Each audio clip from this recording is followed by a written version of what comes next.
Olá, pessoal. Mais um dia, né? Estamos aqui e hoje a gente vai falar um pouco sobre sensoriamento remoto, tá? Dando continuidade aí ao conteúdo da disciplina de geoprocessamento. Vou tentar não me empolgar muito, porque esse é uma parte da disciplina que eu gosto muito realmente, então eu vou tentar me conter para não ficar aí muito extensa a aula. De antemão, né, eu já adianto que o conteúdo de sensoriamento remoto vai ser dividido em 2 aulas, então a gente tem hoje e tem na próxima semana também a continuação, tá? Da parte teórica de sensoriamento remoto, porque justamente o conteúdo é bastante amplo. Então vamos começar falando aí sobre o que danado é sensoriamento remoto, né? Ultimamente a gente tem ouvido falar muito em remoto. Vocês aí, nós todos, né?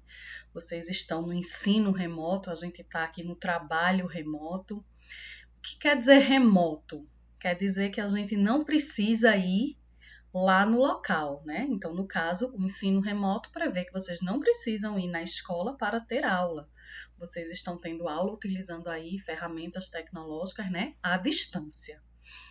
Então, esse termo sensoriamento remoto, ele surge lá no início dos anos 60, né? E ele é uma das tecnologias de coleta automática de dados para o levantamento e monitoramento de recursos terrestres em escala global. Tá? O que quer dizer isso? A partir de métodos automáticos, sensores captam, né, informações, captam imagens sobre os recursos terrestres ou outras informações, tá? E essas informações elas vão ser utilizadas para diversos fins. Então, conceitualmente, a gente tem que o sensoriamento remoto, ele é uma técnica de obtenção de imagens dos objetos da superfície terrestre. Quando a gente fala objeto, pode ser qualquer coisa, né? Principalmente recursos naturais, sem que haja contato físico de qualquer espécie entre o sensor e o objeto, ou seja, o sensor está distante, né? Igual às nossas aulas, eu estou distante de vocês, a gente está usando aí uma tecnologia, tá?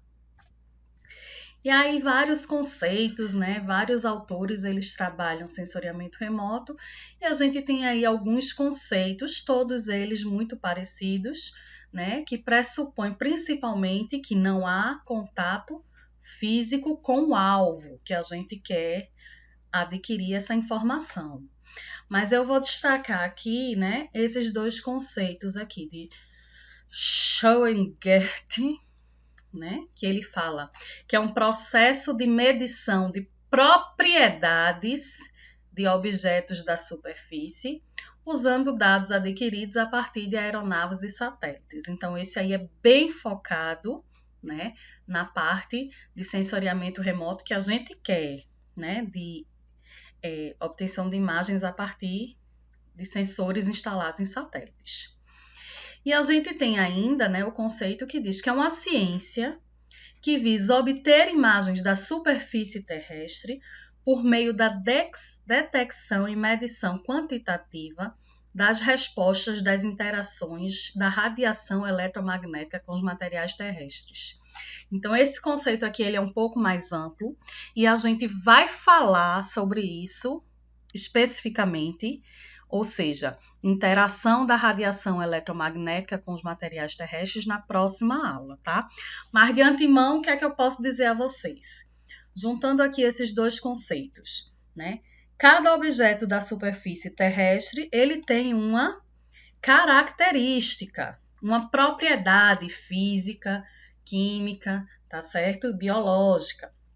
E dependendo da característica, né, os sensores a bordo dos satélites ou de outras aeronaves, os sensores remotos, eles vão captar essa interação. Então, como é que eu sei numa imagem de satélite o que é água e o que é vegetação? Porque a água tem uma resposta, né? Ela interage com a radiação eletromagnética de uma maneira diferente da vegetação. Mas a gente vai falar bem direitinho sobre isso na próxima aula de sensoriamento remoto. Hoje vamos ficar na parte mais básica e saber de onde foi que surgiu, né, essa coisa aí, tá? Então, a gente tem aí, né, satélites, no caso os sensores, as câmeras fotográficas, digamos assim, que estão lá a bordo dos satélites. O satélite, ele é só o veículo, tá? Ele é só o meio de transporte. Câmeras, telescópios e os nossos próprios olhos, né, são ferramentas utilizadas para analisar objetos à distância. Então, se a gente pega aquele conceito básico de obter informação sem que haja contato físico, quando eu estou olhando para uma pessoa, né? Eu digo, olha, fulana é loira, tem olhos verdes, é alta, mais ou menos 1,70 m, é magra, é morena. Então, eu precisei pegar em fulana para saber como é que ela é? Não, né? Então, eu usei, né? Eu obtive uma informação de maneira remota, tá? Se eu olhar uma fotografia do celular, digamos que aí um de vocês faz assim, professora, a senhora conhece meu filho? Vou lhe mostrar uma foto. Eu não vou obter uma informação sobre quem é o seu filho, sem precisar eu conhecer ele, pegar ele, botar ele no colo.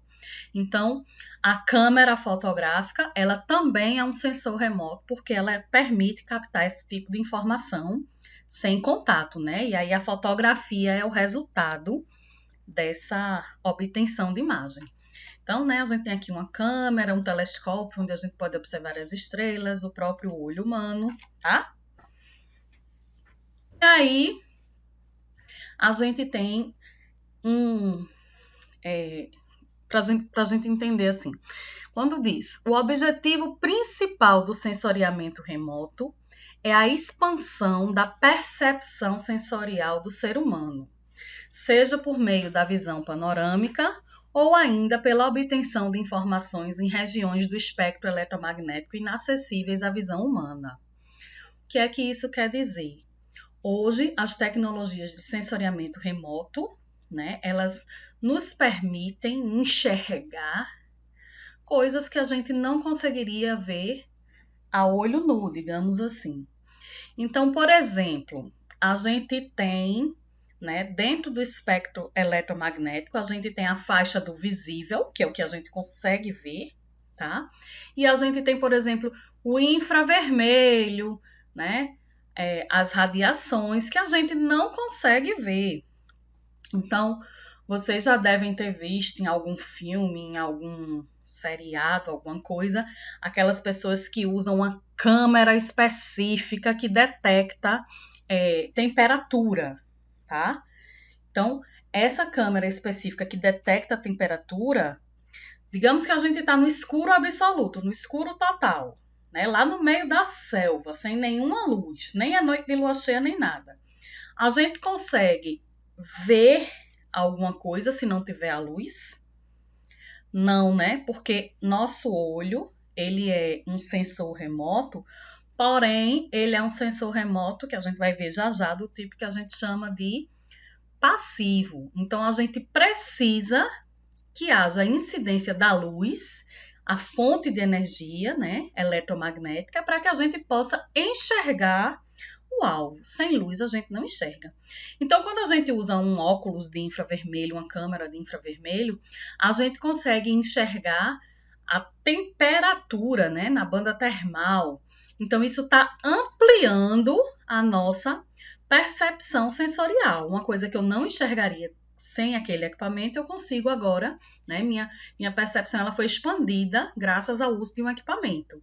Antes eu não enxergava, né? Era inacessível à visão, mas com o uso do equipamento eu consigo detectar essa questão da temperatura, ok? Então, isso aí é só um exemplo, tá? Existem várias outras formas de expandir a percepção. Então, historicamente, né, a gente tem aí as fotografias como sendo os primeiros produtos de sensoriamento remoto, né? Então, a primeira ideia de sensoriamento remoto que a gente tem é a fotografia.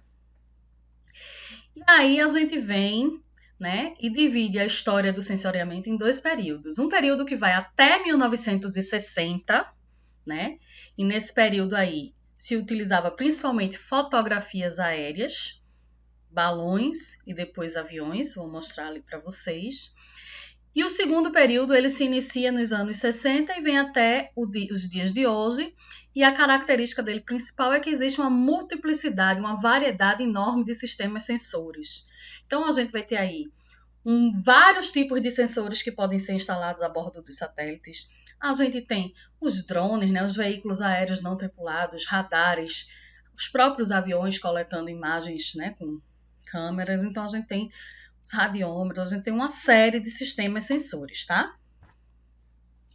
Então, inicialmente, né, lá perto dos anos 1860, alguém teve a ideia de colocar uma câmera fotográfica em um balão para fazer o mapeamento do território, né? Então, isso aí foi utilizado durante a Guerra Civil dos Estados Unidos para reconhecimento de território. De novo, assim como o GPS, o sensoriamento remoto, ele tem origem, né, lá nas aplicações militares, tá? E aí, em 1909, os irmãos Wright, né, tiveram a ideia de colocar as câmeras a bordo de aviões, e aí se iniciou a fotografia tomada por aviões, e na Primeira Guerra Mundial, seu uso foi bastante intenso, né, no período lá de 1914, 1910 a 1914, porque justamente pela questão de obtenção de dados do terreno, tá? Para facilitar o deslocamento das tropas, assim como o GPS, tá certo? E aí, já na Segunda Guerra Mundial, existe um grande desenvolvimento do sensoriamento remoto, né?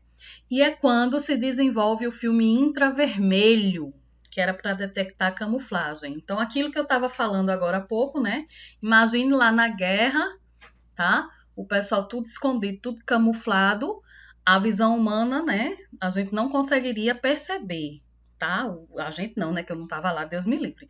Os soldados que estavam lá na guerra não conseguiriam perceber. Porém, com a questão do filme infravermelho, né? Aí a gente consegue obter imagens térmicas, né? E aí consegue identificar, mesmo que os caboclos estejam lá todos camuflados e que estejam no escuro total, tá? Então, o infravermelho, ele detecta temperatura. E também no período da Segunda Guerra, houve aí a introdução de novos tipos de sensores, como o radar, tá? Que é um outro tipo de sensor. E aí vem o período da Guerra Fria, né? Pós-45. Durante o período da Guerra Fria, acontece a questão da corrida espacial, né? Então, Estados Unidos e Rússia, eles entram aí numa disputa para ver quem é que consegue desenvolver mais tecnologia, tá certo? E aí, os Estados Unidos mandam um foguete e a Rússia manda outro, um manda com um cachorro, o outro manda com um macaco, até que, em 1969, finalmente, né, os Estados Unidos mandam o homem à Lua, né? Então, uma aeronave tripulada, tá? E o homem chega até a Lua, né? E aí a gente tem, durante esse período, por conta dessa corrida espacial, um grande desenvolvimento na área de sensoriamento remoto, né? E passam a ser desenvolvidos sensores de alta resolução, ou seja, que conseguem ver mais detalhes, que conseguem ver mais coisas, tá? E aí, em 1960, aí foram obtidas as primeiras fotografias tiradas, ó, lá de cima do satélite, né? Então, foi quando finalmente se descobriu que a Terra é azul. E aí a gente tem um incentivo para a construção de satélites meteorológicos e de recursos terrestres. Meteorológico, ele vai avaliar as condições da atmosfera. E satélites de recursos terrestres, eles avaliam, né, as condições próprias da Terra, dos recursos naturais, tá certo? Então, a gente tem aí o TIROS, que é o primeiro satélite meteorológico.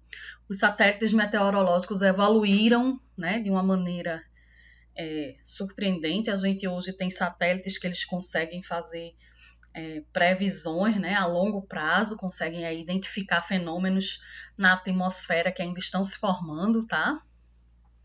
E em relação aos recursos terrestres, existem vários satélites que se avaliam, né, para avaliação de recursos terrestres, tá? Mas aí a gente destaca o Landsat, né, satélite da Terra. Landsat, ao todo, foram lançados 8 satélites Landsat, tá? E aí a gente destaca o Landsat 4, que ele trouxe um aumento da resolução espacial de 80 metros para 30 metros, ou seja, ele melhorou a qualidade da imagem. A gente destaca também o Landsat 5, que foi aí um satélite que passou muitos anos gerando, né? Passou mais de 20 anos gerando imagens, tá? Ele parou de gerar imagens em 2011. Ainda hoje o Landsat 5 é muito utilizado, né? Principalmente quando se quer fazer estudos que envolvem evolução temporal, tá? Então, quem precisa de imagens de satélite antigas usa muito o Landsat 5. E ele traz uma característica aí que ele tinha 7 bandas espectrais. E a gente vai ver já já o que é isso, né? Mas de antemão, ele enxerga em 7 faixas do espectro eletromagnético. O Landsat 6 não obteve sucesso no lançamento, e aí a gente tem 1999 o Landsat 7 e 2013 o Landsat 8. Então, apenas esses 2 satélites, né, o 7 e o 8, ainda estão gerando imagens, tá? Dentro do grupo Landsat. Existe uma série de outros satélites, beleza? Então, o 7 e o 8, eles ainda geram imagens. Então, se eu quero trabalhar com imagens recentes de 2015, 2018, não adianta eu procurar lá no Landsat 5, porque o Landsat 5 ele só tem imagem até 2011, então eu preciso procurar nesses 2 aqui. Se eu quero trabalhar com uma imagem do ano 2000, não adianta eu procurar no Landsat 8, porque ele só tem imagem a partir de 2013, tá bom? E aí, né, o Brasil, ele não fica de fora da corrida espacial, tá? Em 1973, ele recebe as primeiras imagens do Landsat, tá? E aí passa a receber essas imagens. E aí, no final da década de 80, mais ou menos em 1988, se não me falha a memória, é assinado um acordo de cooperação entre o Brasil e China, tá? Para a criação de um programa espacial de satélites, né? Que é chamado de CIBERS, tá? China-Brasil Earth Resources Satellite, satélite de recursos terrestres, China-Brasil, ok? E aí, né, aqui é um exemplo de uma imagenzinha do CIBERS, tá? E falando um pouco sobre o programa CIBERS. A gente tem o CIBERS 1, o satélite que foi lançado em 1999, gerou imagens até 2003. O CIBERS 2, de 2003 a 2009. O CIBERS 2B, de 2007 a 2010. O CIBERS 3, houve um problema, né, no lançamento, no veículo, e ele se perdeu, tá? Se perdeu, assim, o lançamento, né? E o CIBERS 4, que está aí gerando imagens aí desde 2004. Está em desenvolvimento o 4B, tá certo? O 4B vai fazer um remendo, vai pegar as peças que sobraram do 3, do 4, vai juntar para fazer aí um novo satélite, tá certo? E aí a gente destaca, né, uma coisa aí que acontece, que o satélite CIBERS 2, né, ele foi o primeiro satélite de sensoriamento remoto do mundo a distribuir gratuitamente as suas imagens, tá? E isso aí fez do Brasil um exemplo mundial para a disseminação do uso de imagens de satélite, tá? Então, hoje aqui no Brasil, a gente consegue obter imagens gratuitas do CIBERS, do Landsat e de alguns outros satélites lá no site do INPE, tá certo? Instituto Nacional de Pesquisas Espaciais. E vários outros satélites, né, e agências espaciais, elas disponibilizam também gratuitamente, mas aí o Brasil foi pioneiro, né, nessa distribuição gratuita, tá? Ainda existem imagens que a gente paga, sim, né? Uma imagem de satélite, dependendo da resolução, ela é bastante cara, tá? Então, mas para recursos terrestres a gente consegue desenvolver trabalhos com esses satélites que eles têm uma resolução menor do que esses que são pagos, porém a gente consegue, né, atender o objetivo que é de monitoramento dos recursos ambientais, tá? Então, aí, alguns exemplos, tá? A gente tem uma imagem do Landsat, uma imagem do Cibers, o Spot, temos outros satélites como o Kikibird, enfim, a mente está falhando já, tá? E para que a gente pode usar, né? A gente pode usar sensoriamento remoto em meio ambiente, principalmente, né? Uma das principais aplicações, agricultura, meteorologia, né? Tá lá todo dia a moça do tempo, né? Para nos dar o tempo a partir de imagens de satélite, trânsito, aplicações militares e uma série de outras aplicações, tá? E aí, por que, né? A gente usar sensoriamento remoto? A gente tem aí o meio ambiente, ele é dinâmico, tá? Então, se ele é dinâmico, ele sofre mudanças constantemente e às vezes essas mudanças elas têm uma velocidade comparada com o tempo geológico, uma velocidade rápida, tá? Então é importante a gente usar o sensoriamento remoto porque porque ele permite que a gente identifique o estado em que se encontram os recursos naturais, permite que a gente acompanhe as mudanças e ele permite também que a gente consiga aí observar esse relacionamento complexo entre os fenômenos que ocasionam essas mudanças no meio terrestre, tá? E aí a gente tem que os satélites artificiais, eles têm sido o caminho mais eficiente para o monitoramento e estudo dessas mudanças no meio ambiente. Por quê? Né? Então, vários motivos a gente pode elencar aí. Então, a gente pode elencar, né, que o sensoriamento remoto ele permite uma visão sinóptica, uma visão do todo, uma visão integrada, onde a gente consegue observar justamente essas relações entre os diversos fenômenos ambientais, tá? O que é que o sensoriamento remoto ele também nos permite? Um local que é de difícil acesso, ele acaba se tornando mais acessível, né? Imagine aí que eu peça para vocês fazerem um estudo do desmatamento na Amazônia. Vocês vão para a Amazônia fazer isso, né? A gente vai sair daqui, de Afogados da Engazeira, para ir para a Amazônia fazer um estudo de desmatamento. Não que a gente não possa ir, né? Mas a gente tem outra ferramenta, que é justamente o sensoriamento remoto. Então, a partir da análise de imagens de sensoriamento remoto, eu posso avaliar esse fenômeno, tá? Eu posso avaliar, por exemplo, expansão urbana. Eu posso pegar uma imagem de Afogados da Engazeira do ano 2000 e uma imagem de 2020. E a gente pode comparar, né? E observar. A cidade cresceu ou está do mesmo tamanho, né? Então, a gente vai ver se cresceu, quanto cresceu, para que lado ela cresceu, tá? A gente consegue observar tudo isso. Por conta de uma característica dos satélites que é de passar sempre pelo mesmo local a um determinado período de tempo, né? Então, a cada tantos dias, aquele satélite ele passa novamente por aquele local coletando imagens. Então, justamente por isso que ele facilita que a gente possa fazer essas avaliações de espaço e de tempo, tá?